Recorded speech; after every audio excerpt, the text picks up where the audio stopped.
PSA Reloaded, man. It's your boy 3 Letter Man. Subscribe to the channel. Follow me on Twitter, Instagram. Y'all see where to follow your boy at, man.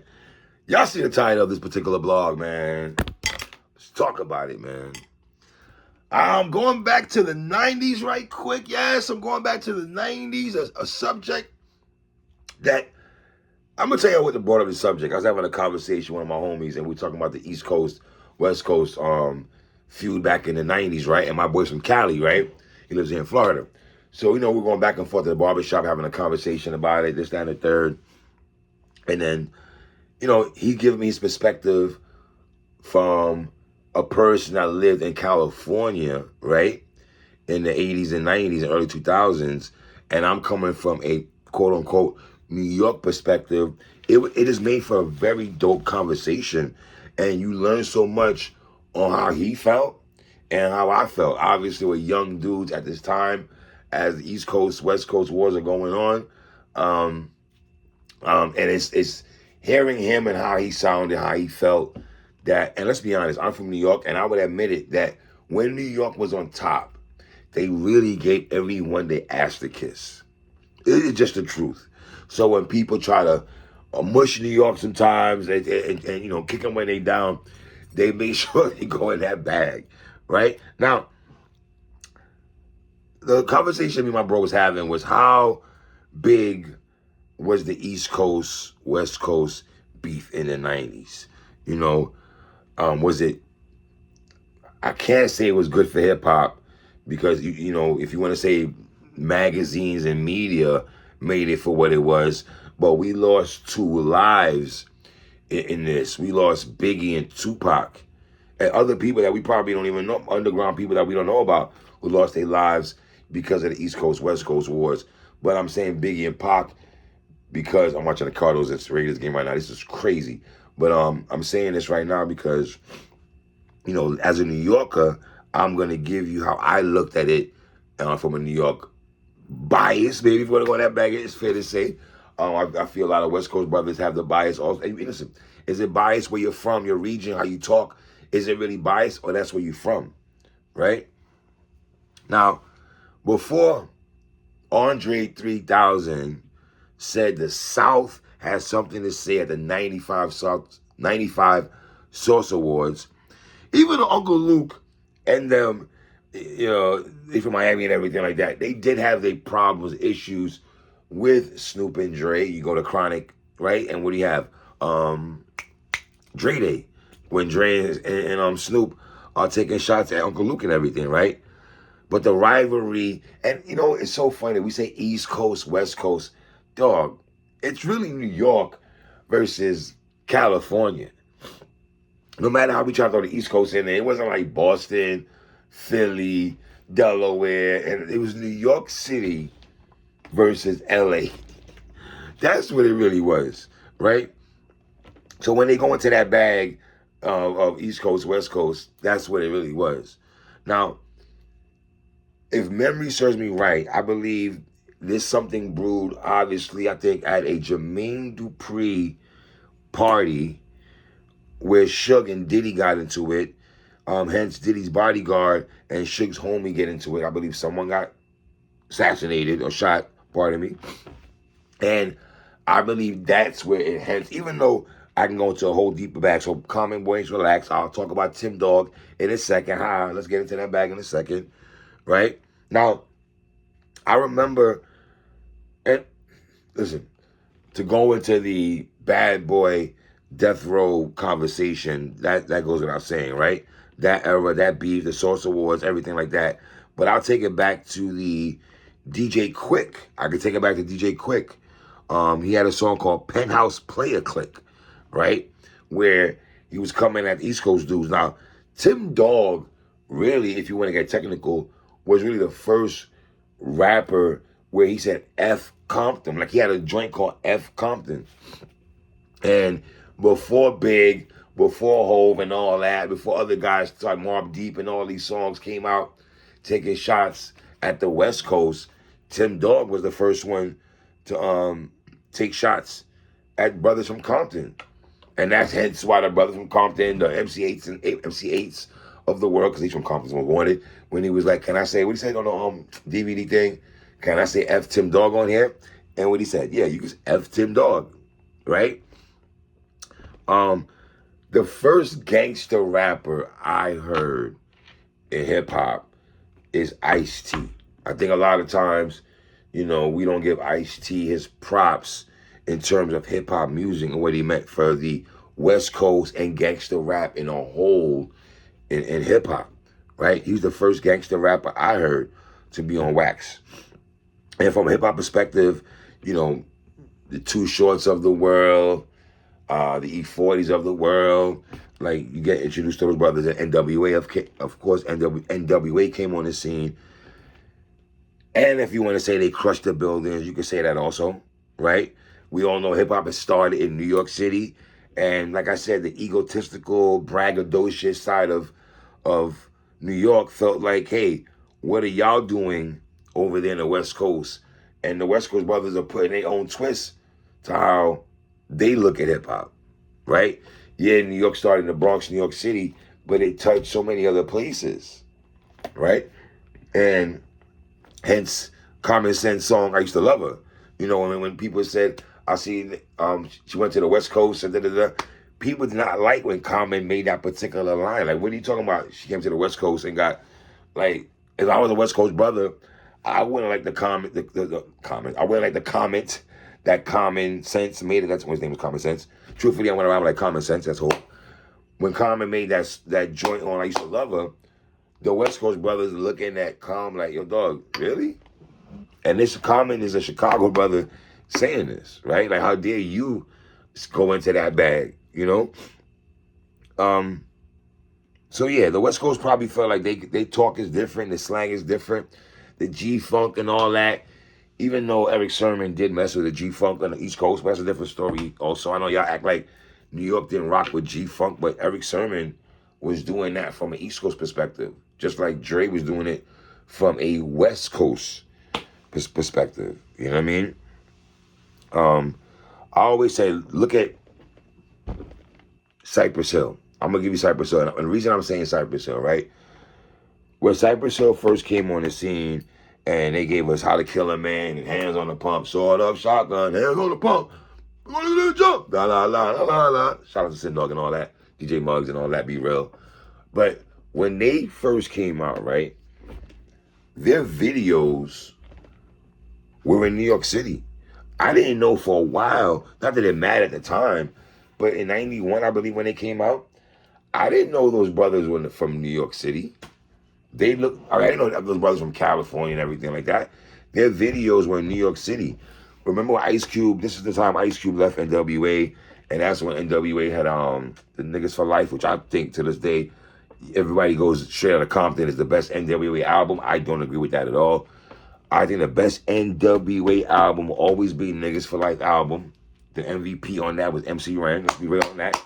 MC Ren also doesn't get enough props for being a West Coast ill lyricist, but that's a different story. But, because he held that album down. But if you remember on the Niggas for Life album, when they took a shot at Cube, and they were like, he on the East Coast sucking so much, right? So, Cube also, he was at one time looking as a person like, okay, went to the East for the, like, go back to the Common Sense song with a bitch in you when he got at Ice Cube. I'll go back to Common again, the song, the bitch in you, like, he tells you the whole story, how he felt about Cube. Even though Cube is one of my favorite rappers of all time, let's be clear on that, right? But yeah, if you look at Cypress Hill, a lot of their videos, early videos were in New York City, right? And then we know about Tupac, bringing Biggie Smalls to his concerts, and Pac would let Big perform in the middle of his set, And in the 80s, let's be honest, all the East Coast dudes, you go from Run DMC, LL, Public Enemy, Rakim, Kane, that's MC Light. That's who the East Coast brothers are listening to. And the West Coast brothers, I mean, they got Too Short, E40, NWA, Ice-T, Spice One, all, Domino and all these other, Charlie Domino and all that. Here we go. It's so funny. Domino was harmonizing early before everybody. That's a different story. Ahmad, back in the day when I was, all right, cool. But But yeah, that's who the West Coast brothers are listening to. And I gotta be honest, and my boy brought this up to me from California. He was like, we always felt like we gave New York, we show love to New York in terms of buying their music and everything like that back in the West Coast, where we felt like New Yorkers weren't really showing the West Coast a lot of love. And that's him coming from West Coast perspective, right? Now that I look at it, man, East Coast, West Coast wars are just cultural beefing, man. It was really like, yeah, you waving the pom-poms for New York, and the West Coast brothers waving the pom-poms from the West Coast, and the divide and conquer. You're not looking at the time it's happening. I'm not thinking, have knowledge of self to understand that, yo, we are really playing divide and conquer with each other, right? And remember, it was Big, it was Pac, Big, Shaheem, Scoop, and Kane. When Big said, got 7 Mac 11s, about 8s, 38s, 99s, 10 Max, the shit never ends. You can't touch my bitches, even if you got MC Hammer 3, 750 bitches. Biggie Small, the million in the mansion. Like, Biggie kill that. But yeah, the thing about Tupac, man, before he joined Death Row and got, thugged out and everything like that, yo, Pac was really in his political bag. It's a shame we never got songs from Public Enemy featuring Tupac. I think that's one collaboration. I would have loved, now I'm old and I'm thinking about it, I would have loved to hear Public Enemy, even though Public Enemy had Hollywood Burn with Kane and Q, but just the way Pac was moving around 91 when my homie called Tupacalypse era, I would have loved to hear Pac and Public Enemy do a song together. I'm pretty sure Tupac loved Fight the Power. You know what I'm saying? Around that time in 89 when it came out, And you go to the quad shooting in 94 when Pac got shot, and then infamous drop a gem on there, Prodigy, Rikers Island's flashbacks to the house you got scuffled in. You would think getting your head shot enough, but then robberies in Manhattan. You know what happened? 60 G's worth of gun clap. When we shot you, you probably screamed louder than an opera. New York got you. Now you want to use my mom as a crutch. You can't bucked again, once again, bucked. Oh, yeah. Drop a gem on it, right? And then you go back to quad shootings. Once the quad shooting thing happened, man, everything really it was just nasty. And in my heart of hearts, do I feel Big and then was setting up Tupac? I don't believe that, dog. I just don't believe that, man. I just don't believe Big and had nothing. I really believe Big had nothing to do with that. I don't think Big hated Pac at that time until Pac started talking crazy about this man. We could talk about Haitian Jack that Pac spoke about. A real live nigga, Haitian Jack, like, right? Pac getting locked up when Me Against the World came out. Yo, dog, y'all go crazy over NBA Youngboy being a rapper that got locked up and he sold more streams, I guess that's the word y'all use. The year 95, Tupac is locked up and Me Against the World is the #1 album in the country. And this man is not even here to... And I say that to say this. Look at Tony Yayo. He was locked up. He couldn't promote Predicate of a Felon when he dropped, right? But he went gold. Tupac sold mad, went platinum with Me Against the World. You ask most Pac fans, they'll tell you that's their favorite Pac solo album, the ones I speak to all the time. And when people talk about Pac's resume, they always go to Me Against the World. And the thing about Pac and Big, though, both those brothers spoke about death too much. Both of them spoke about death way too much for my liking, man. And I felt like when Snoop came in the scene with Deep Cover, he really took the crown from NWA. Because if you look at the West Coast, right, I think it went from NWA to Snoop, right? If you want to say Game, maybe, and then the Kendrick, right? You can say that. But I feel when Snoop came, man, ooh, the vibe, energy was there, boy. The energy was there to the point. Everybody try to say that, all right. If New York to me went through a change though, especially with the house music era. I didn't like the house music era. Even Queen Latifah, she had a song, "Come into my house, give me body, body." I like the song, but the house music era, like, you know, to me, yeah, we had Tribe, yeah, we had Daylight, we had Brand Nubians out here and everything like that. LL was still out here moving and shaking. MC Light, EPMD was still moving. You know, Redman, you know, K Solo. So we had acts at NYC, of course, that was moving. And tons of other people. I'm not gonna name drop like I'm game real quick. But there are tons of other people, right? But Snoop, man. Snoop is different, B. I ain't gonna hold you, man. And then that's when Big came and Craig Mack came, R.I.P. Craig Mack, MBIG, Biggie Smalls. But we needed that though, man. You know what I'm saying? Because, I mean, listen, as a New Yorker, I did listen to some West Coast. I like the Roscots of the world, Alcoholics. I knew about Spice One, Compton's Most Wanted, Mac Dre, R.I.P. Mac Dre, Mac 10, Dub C, Far Side, the other fucker Homo Sapien. Like, you knew about those cats. Ahmad, Domino, you knew about these cats. Rapping Forte. You knew about all the West Coast brothers, you know? Dog Pound, Daz Corrupt, I told him Nate Dogg, R.I.P. Nate Dogg, you know, Regulators. And you knew about all that, you know? But Tupac might have been the first rapper in my opinion, even though you say Tim Dog, I get it, but with a person with a strong voice, I would say, where he had no filter, that called rappers out by their names, it just hit different because it was coming from Tupac. And where he was so controversial at the time, you know, against all odds. I mean, talk about calling dudes names. He destroyed all the jealous rappers, in my opinion. Fake Friends, Secret Society. You know, you mix in Tupac's anger, rage, and aggression, the way he sounded when he rapped, you know? Or listen to me, God Don't Like Ugly. It was written, hey Nas, your whole damn style was bitten. And you know what's funny when he said that all against all my odds? If you hear the ad-libs, right? If you hear the ad-libs in that, he said you sound like Rakim. And it's the truth. You know, because let's be real, Nas does come from the Rakim G-Rap tree. We all know that. That's not breaking news, right? But Tupac getting that Mobb Deep, just him saying that one of y'all got sickle cell, like he was real nasty back in the day, man. And just hit him up was just hurtful.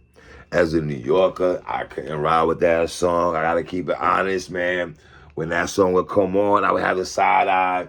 Y'all think Drake's Back to Back was lit in the club when Hit 'Em Up came on? Oh my God. It was like East Coast dudes is like, I can't rock to that. I'll be honest, I can't rock to that. I didn't get jiggy with that. I'll be fronting to tell y'all, I was bumping that in the crib now. I was not bumping Hit 'Em Up. I know what it meant to the culture. I was outside, of course. But me playing that and my dudes, nah. Niggas around me we wasn't rocking that. We wasn't jacking that. Just being honest, you know? And I know Big said Who Shot You, you know, was dropped before. They laced that before Pac got shot. Come on, dogs. Even though, I mean, he didn't really say, listen, the difference between Big and Pac was saying dudes' names. Big was doing subliminals. Nas, Hov, they so good. Hov is the master of subliminals. We know that already. You know what I'm saying? 50 really was a different, like 50 was saying names. You know what I'm saying? 50 was saying names, though. But Pac was on, you know. And I mean, the timing of and then you go to the 95 Source Awards, you know. What Luck said, tension, thicker than German guard dogs or whatever. That's what the Source Awards was. And the 95 Source Awards. You have Bad Boy, Death Row, and it's just Sugar Knight on stage saying what he said. That'll always be an infamous hip hop history, right? The infamous Tupac, keep your guard up, riding for him, executive producer trying to be in every video, you know. If you're dancing, come to Death Row. That one moment by Suge Knight, man, it changed a whole trajectory, really, in hip hop. After that line, because let's be honest, Puff didn't want no smoke. Puff did not want that smoke, man. You know, Snoop was on stage saying the East Coast don't got no love for Snoop, Dr. J. We know where we at. And yo, gotta give credit to the Death Row dudes. They went to New York City and held their own. You know, a lot of dudes might not even do that now. Be like, even though Freddie Gibbs, they go to Buffalo, but whatever, that's a different story for different day. You know? And then even Puff addressed the Shook comments. He took the high road. You know, he didn't want all that. All the East Coast, West Coast, he stopped all that. Smart move by Diddy, man. He tried to, you know. But even songs like Blase, Blase, Danger, when he's just in the house, oh my God. Like, not taking a shot at the West Coast, but that song, you know, East Coast, that song, you know. Because NY had a boom bap, West Coast had their sound, and it was just, you know. Even Jay-Z had a line, too much West Coast licking, right? Jehovah had a line like that. We know about Snoop's video, LA, LA. You know? I mean, excuse me, New York, New York. Me crushing over the buildings, and I think the story was Big E on the radio and told everybody, yo, they shooting a video, and then I shot up and everything like that. You know? I know West Coast rappers were feeling the way that they was not getting spins in New York. I don't know if it was like that in Cali, though. Was it the same way that, I forgot to ask my friend that, was it? Because Snoop was getting burned, though, but he wasn't really rocking in a block. Was we playing certain dudes? No. But I think the same thing with the West Coast. Were they playing Tribe on a block? It was dudes in Compton playing Midnight Marauders and Low End Theory and all that. Was they playing, you know what I'm saying? Like, are they playing Smooth the Hustler? Like, were they in that bag? I don't know. But you know what's funny, though? Out of all the big acts in New York, right? Nas went through it with the West Coast. Big went through it with the West Coast. Who else? The Mob went through it with the Big Coast, right? But also another group of people who, for whatever reason, their names never got dissed. And they didn't diss the West Coast brothers, and the West Coast brothers did not diss these people. You know what I'm talking about? I'm talking about the Wu-Tang Clan. Real talk. And obviously, if you look at what Red and Meth, and Deck was supposed to be on that song. They was on All Eyes on Me, a double CD. So the Wu-Tang, like, they kind of was neutral, almost. The West Coast brothers, they dissed them. Even though, you know, might really diss the Wu except 50. But that's a different story, right? You know? And then we lose Tupac in 96. Just trash. I remember that night when Pac passed away, it just felt nasty. I remember I was with my crew and like, damn, son, Pac passed away. But then your mind, you're thinking like, I don't know how other rappers would now. Are you feeling a way to go to the East Coast, West Coast? Are you scared to do shows at them? You know what I'm saying? Like, all that must be going through rappers' minds. And am I next? You know what I mean? Dudes must have, I know Big must have felt paranoid. Had to have. We lose Pac in 96 and then lose them Big in March of 97. That's just, yeah, so. And then right after that, it died down. Like, you didn't really hear that much no more at late 97, 98. You didn't really, the East Coast, West Coast war just died. Just Big and Pac was like, all right, man, it's over. So, y'all leave comments at the bottom. Tell me what y'all think, man. I just want to get out, share my thoughts about the East Coast, West Coast, or New York and Cali beefs back in the 90s, man. It's your boy 3. Come on.